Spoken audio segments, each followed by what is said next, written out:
Ma femme m'a dit « Tu es un adulte, fais à manger toi-même ». Je ne tiens pas un restaurant, alors c'est ce que j'ai fait. Je m'appelle David, j'ai 32 ans et je travaille comme technicien de terrain pour une entreprise d'équipement industriel. La plupart du temps, je suis sur le terrain pour réparer des machines dans des entrepôts, des usines, parfois sur des chantiers. Et mes journées durent entre 12 et 14 heures selon la gravité des pannes. Je suis marié à Linda, elle a 29 ans et elle a 2 enfants d'un précédent mariage.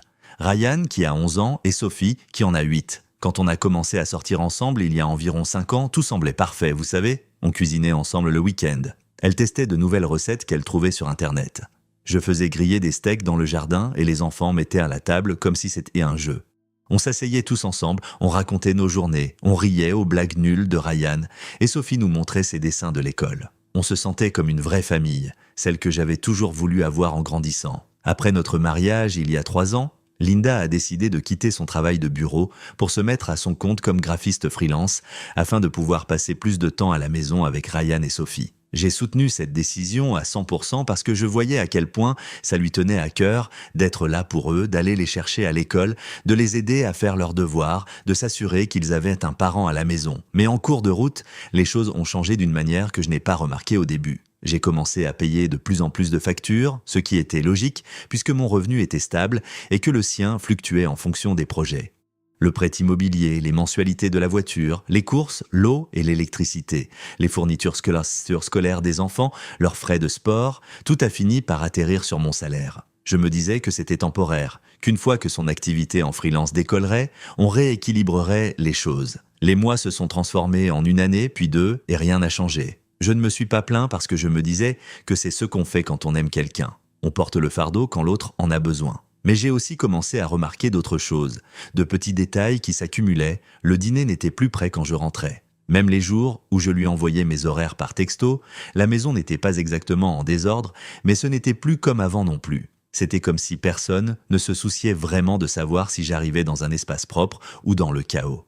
Linda passait beaucoup de temps sur son ordinateur portable, ce que je prenais pour du travail, mais parfois je la voyais faire défiler les réseaux sociaux ou discuter avec des amis pendant que les enfants regardèrent la télé. Je ne dis pas qu'elle ne faisait rien, elle était très occupée avec les enfants et ses projets, mais j'avais l'impression d'être devenue invisible, à moins qu'il n'y ait une facture à payer ou quelque chose à réparer. Puis est arrivé ce fameux jeudi à la fin du mois de juillet. Je m'en souviens parfaitement parce que c'est l'un de ces jours qui vous brise à petit feu. On m'a appelé à 6 heures du matin pour aller dans une usine à 2 heures de route où leur système de convoyeur principal était complètement tombé en panne pendant la nuit. L'endroit était un vrai four. Pas de climatisation dans la zone de travail, juste des ventilateurs industriels qui brassaient de l'air chaud et il faisait 35 degrés Celsius dehors.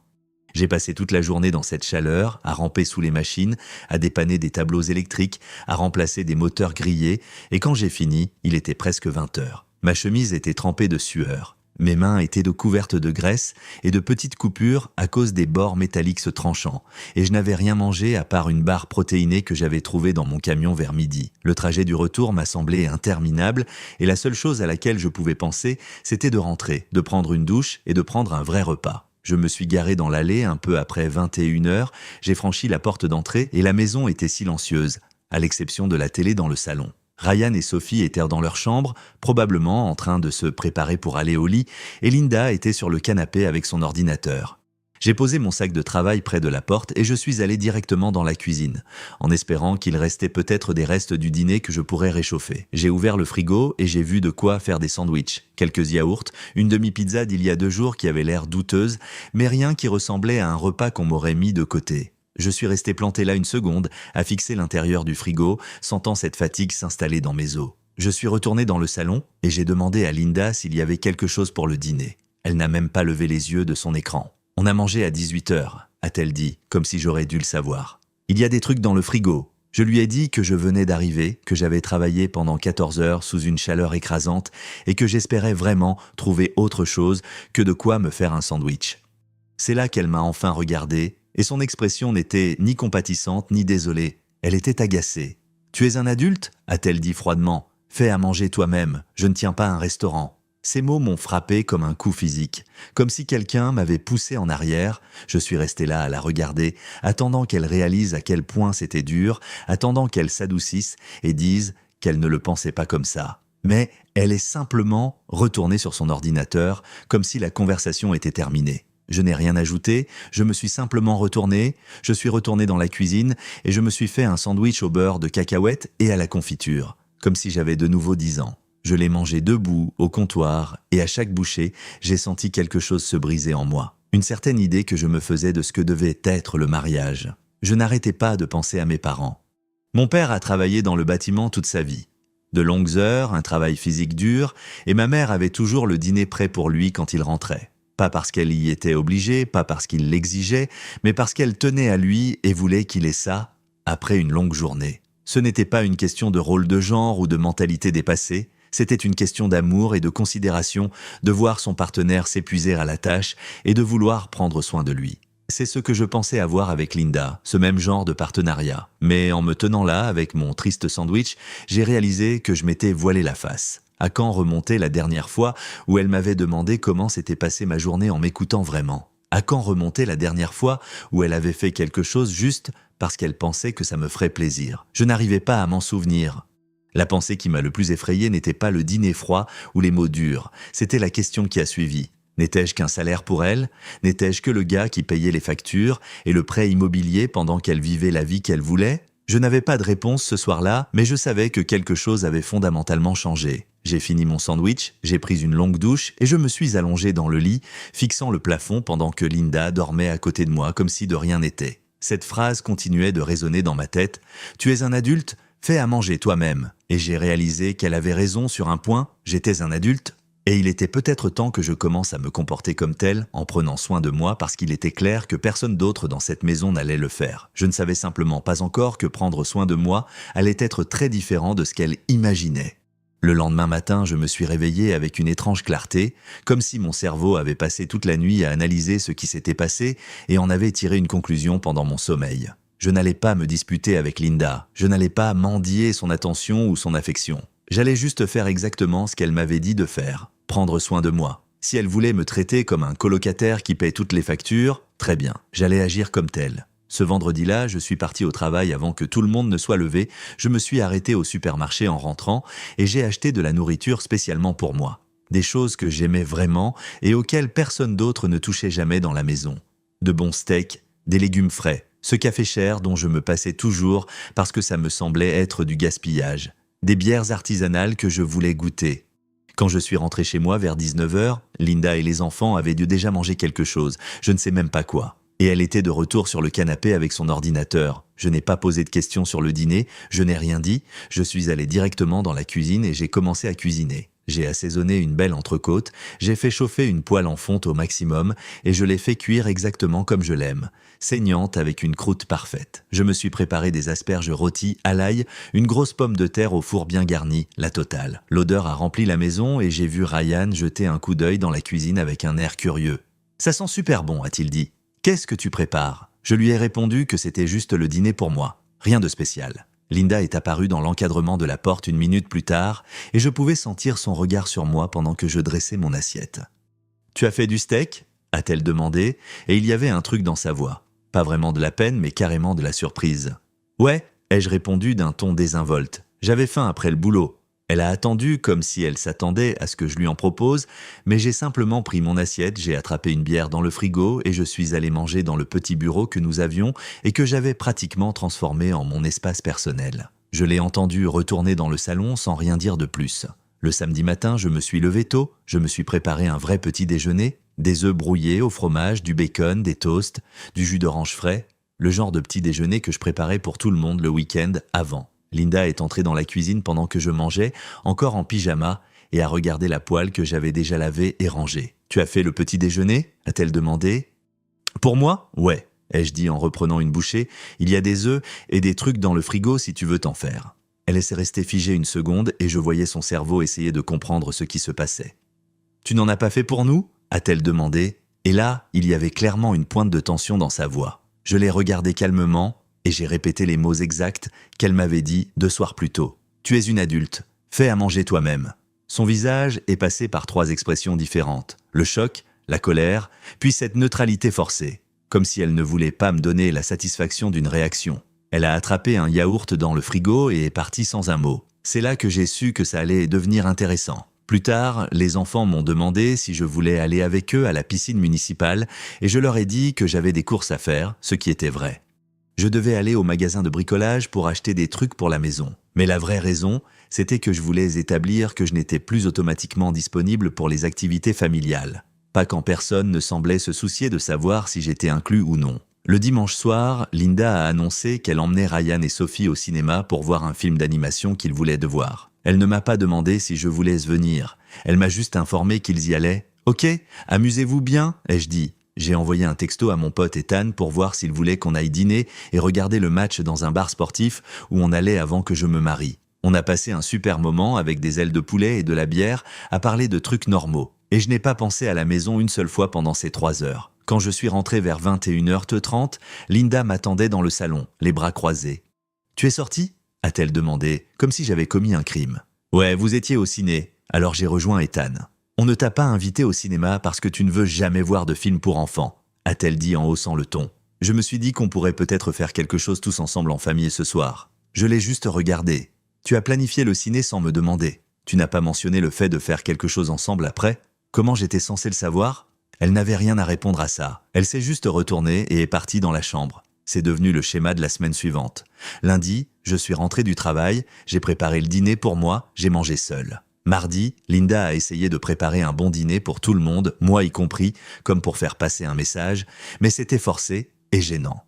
Mercredi, j'ai commencé à faire ma propre lessive séparément, juste mes vêtements, et j'ai laissé les affaires de tout le monde dans le panier. Jeudi, Linda m'a demandé d'aller chercher Ryan à l'entraînement de foot, et je lui ai dit que j'avais des trucs prévus, ce qui était le cas. J'avais pris un rendez-vous chez le dentiste que je repoussais depuis des mois. Elle a dû réorganiser son après-midi pour aller le chercher, et elle était furieuse. « Tu n'as jamais été comme ça avant », a-t-elle dit ce soir-là. « Comme quoi ?» ai-je demandé. « Disponible ? C'est parce qu'avant, je pensais faire partie d'une équipe. Maintenant, je réalise que je suis juste le gars qui a de l'argent et à qui on demande parfois de rendre des services. Le vendredi soir, les choses ont vraiment dégénéré.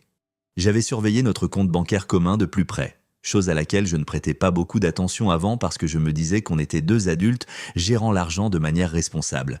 Mais quand j'ai vraiment regardé les relevés des 6 derniers mois, j'ai vu un schéma qui m'a retourné l'estomac. Rendez-vous chez le coiffeur, nouveaux vêtements, aux produits de soins hors de prix, box par abonnement, commandes fréquentes de plats à emporter les jours où je n'étais pas à la maison. Tout ça sur le compte commun sur lequel je versais l'intégralité de mon salaire, tandis que les revenus de freelance de Linda allaient sur son compte personnel auquel je n'avais pas accès. Il y avait aussi des dépenses pour les enfants, ce qui était normal. Ils avaient besoin de choses. Mais il n'y avait rien, absolument rien, qui n'ait jamais été dépensé pour moi, à moins que je ne l'achète moi-même. Pas de cadeau d'anniversaire, pas de dîner surprise, pas même une petite attention comme mes snacks préférés ou un livre que j'avais dit vouloir lire.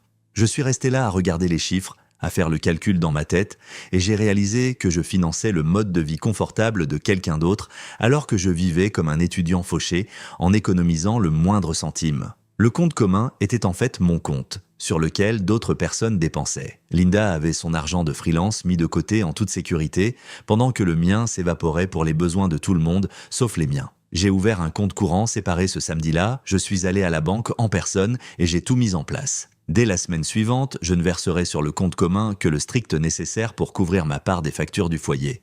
Le prêt immobilier, l'eau et l'électricité, les courses. Le reste irait sur mon propre compte. Quand Linda m'a demandé pourquoi j'étais resté si longtemps à la banque, je lui ai dit que je me renseignais sur des options d'investissement, ce qui n'était techniquement pas un mensonge. J'investissais dans ma propre indépendance financière. Ce dimanche-là, j'ai passé presque toute la journée dans le garage à ranger mes outils et à réfléchir. Ryan est venu m'aider pendant un moment, me tendant des clés et me posant des questions sur le fonctionnement de différents trucs. Et c'était la meilleure conversation que j'avais eue avec qui que ce soit dans cette maison depuis des semaines. Il ne voulait rien de moi, à part mon temps et mon attention, et j'ai réalisé que c'était tout ce que j'avais jamais voulu de Linda, moi aussi. Sophie m'a apporté un dessin qu'elle avait fait de notre famille. Et sur le dessin, je me tenais un peu à l'écart des autres. Pas intentionnellement, je pense, juste de la façon dont une enfant de 8 ans dessinait naturellement ce qu'elle observait. Je l'ai scotché sur ma boîte à outils et j'ai senti une immense tristesse m'envahir. Même les enfants voyaient que je n'étais plus vraiment à ma place. Ce soir-là, allongé dans le lit avec Linda tout au bord du matelas comme si on était des étrangers, j'ai eu cette pensée qui ne me lâchait plus. Dans cette maison, dans cette famille, je n'étais pas un mari, ni un partenaire, ni même vraiment une figure paternelle pour Ryan et Sophie. Malgré 3 ans d'efforts, j'étais un pourvoyeur, une ressource financière, quelqu'un qui faisait tourner la machine, mais qui ne faisait pas vraiment partie de la vie que cette machine soutenait. Chaque interaction était devenue transactionnelle. Chaque demande était en fait une exigence. Chaque jour, c'était juste moi qui me présentais pour financer une vie dont je n'étais pas vraiment inclus. J'ai repensé à cette phrase que Linda avait utilisée lors de notre dispute « Tu n'as jamais été comme ça avant ». Et j'ai réalisé qu'elle avait raison. Je n'avais jamais eu de limite avant, je ne m'étais jamais demandé où allait mon argent ou si on m'estimait au-delà de mon salaire. Je n'avais jamais exigé un minimum de considération ou d'attention. Je donnais et je donnais en espérant qu'un jour quelqu'un le remarquerait et l'apprécierait. Mais ce n'est pas comme ça que ça marche. Les gens n'apprécient pas ce qu'ils n'estiment pas. Et Linda m'avait fait comprendre très clairement que la seule chose qu'elle appréciait chez moi, c'était ma capacité à continuer à tout payer. L'homme derrière le salaire. Le gars qui faisait des journées de 14 heures par 35 degrés Celsius. Le mari qui voulait juste que quelqu'un se soucie de lui quand il rentrait épuisé et affamé. Cette personne était invisible pour elle. Et vous savez quelle était la pire partie? Je l'ai laissé faire. Je l'ai habitué à me traiter de cette façon, en acceptant de moins en moins jusqu'à ce qu'il ne reste presque plus rien. Mais j'avais fini de l'habituer à ça. Fini d'espérer que les choses s'améliorent par magie. Fini d'être invisible dans ma propre maison. J'étais le sponsor financier de la vie de quelqu'un d'autre, et cette réalisation, aussi douloureuse soit-elle, m'a enfin donné la clarté dont j'avais besoin pour savoir quoi faire ensuite. Le lundi matin, j'ai appelé un avocat spécialisé en droit de la famille pendant ma pause déjeuner. Il s'appelait Robert Schun. Un gars du boulot me l'avait chaudement recommandé et il a accepté de me voir ce mercredi-là. J'ai quitté le travail plus tôt et j'ai conduit jusqu'à son bureau au centre-ville. Il était direct, il n'a pas pris de gants, juste des faits. On a parlé du mariage, des finances, des enfants. Quand j'ai expliqué que Ryan et Sophie étaient nés du précédent mariage de Linda et n'étaient pas les miens biologiquement, il a hoché la tête comme s'il avait déjà entendu cette histoire. La bonne nouvelle m'a frappé comme un soulagement dont j'ignorais avoir besoin. Mon exposition financière était limitée. La maison était uniquement à mon nom. Mes parents avaient payé l'apport comme cadeau de mariage et j'avais remboursé le prêt immobilier tout seul. Les revenus de freelance de Linda allaient sur son compte séparé tandis que je déposais tout sur notre compte commun. Robert a dit que ça jouait en ma faveur. Je pouvais démontrer une contribution inéquitable étant donné que le mariage avait duré moins de 5 ans, sans enfants biologiques ensemble, et le déséquilibre financier. Je me dirigeais vers une séparation nette. Je suis resté assis dans mon camion après ça pendant 20 minutes en me disant que c'était réel maintenant. Je pouvais mettre fin à ce mariage sans être détruit financièrement. La question n'était plus de savoir si je pouvais partir, c'était de savoir si je devais le faire. J'ai décidé de tenter une dernière conversation honnête. Ce samedi-là, j'ai demandé à Linda de parler sans les enfants. Elle a été sur la défensive immédiatement mais a accepté. On a envoyé Ryan et Sophie chez sa mère et on s'est assis à la table de la cuisine. J'ai tout déballé. La solitude de faire des horaires brutaux et de rentrer chez soi face à l'indifférence. Être traité comme un distributeur de billets. Porter tout le poids financier pendant qu'elle gardait ses revenus de son côté. Devenir invisible à moins qu'il n'y ait une facture à payer. Je ne criais pas, j'expliquais juste ma réalité.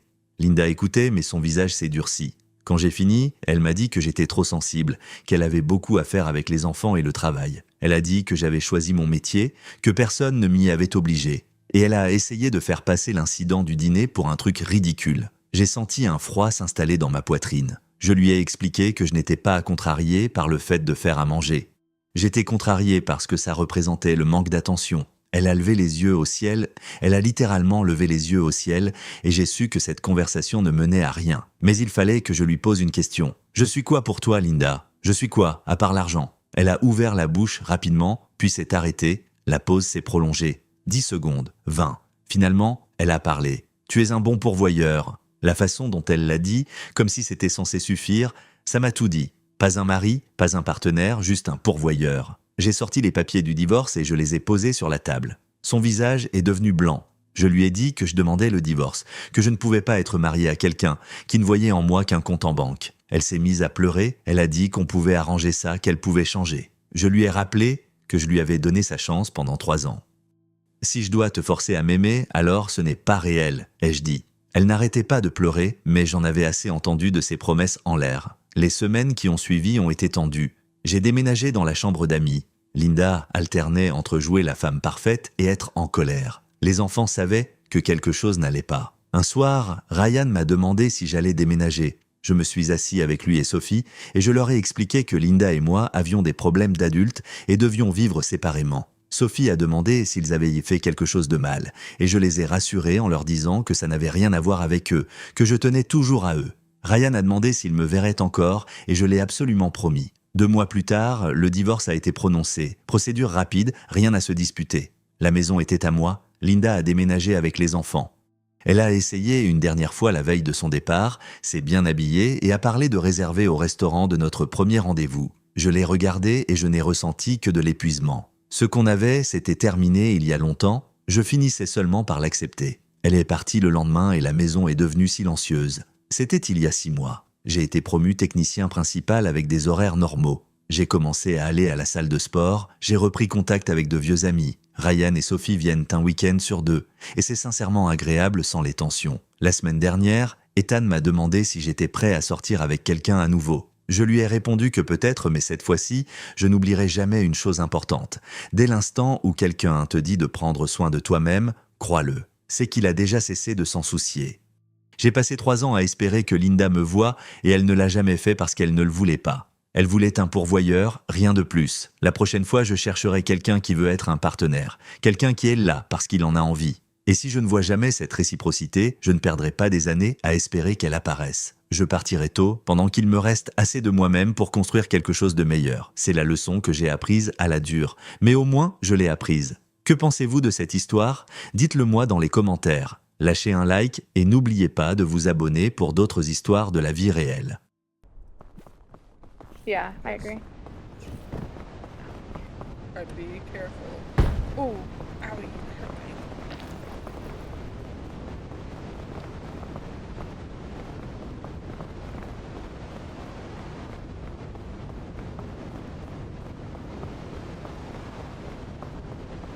Okay, we're not getting frostbite in here. Like we're pretty safe. As I said, like we kind of stick in this little area. Like I know, like Yeah. this way now is putting this out in the Okay. open. Yeah, but the more we can stay protected, the better. I don't think we can go this way though. You think we need to go? I think we need to go, honestly, back and up this way and like climb this Okay. little thing. Which I think was our original plan. We just kind of got detoured by. Yeah. Honestly, I would like kind of wait right here for the next blizzard to pass. Okay, I managed to make it up here. I think if I tuck myself in, like I think I've made it up high enough that like I'm tucked far enough back. Yeah, I'm good in here. Oh my god. Well, Ooh, dusty. I think I have a first aid kit.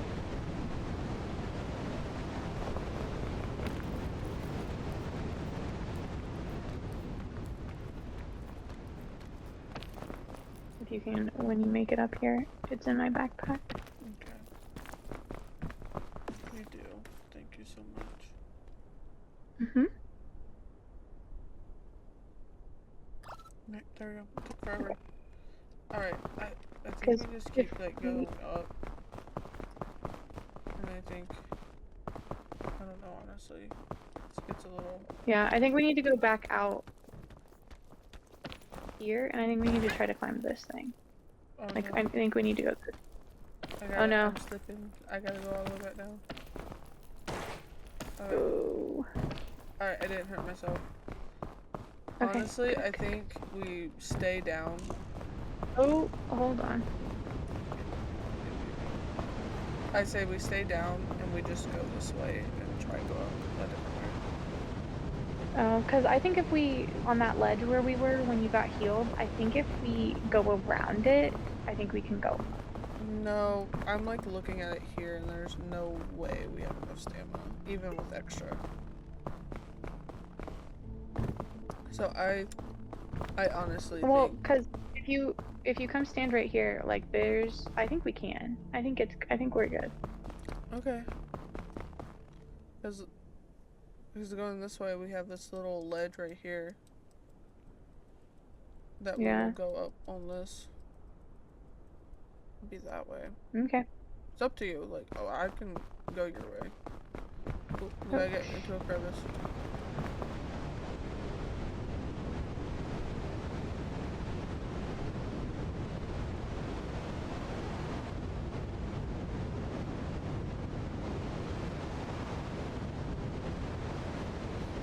Jelly believes in us. Glad somebody does, because I don't. there's just a lot going on right now.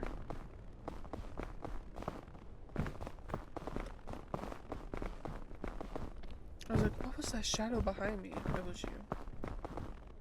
It was me. No, Don't it's whisper it the like Scoutmaster guy. Yeah, I kind of got scared for a second. I'm like, what the fuck was that? 'Cause it was like it was Scoutmaster. like distorted. Oh, yeah. Which is funny because, like, it only shows up when you get separated. So, like, Yeah. I'm like, I was still nervous. yeah. I just want to see if there's Hey, anything. look, there's your friend, useful. Ellie. What? Shelf with You motherfucker. I've been just picking them off the walls and throwing them. you. You have like a vendetta against them. Yeah. Every time I pick one up, I die. Like, very soon after. I think we should stay in like this little crevice and just go up. They are a curse upon me and my people. You and your people. Yeah. The other marsupials. Yeah, exactly. You get it. You get it. Hi, Shelf Mushroom.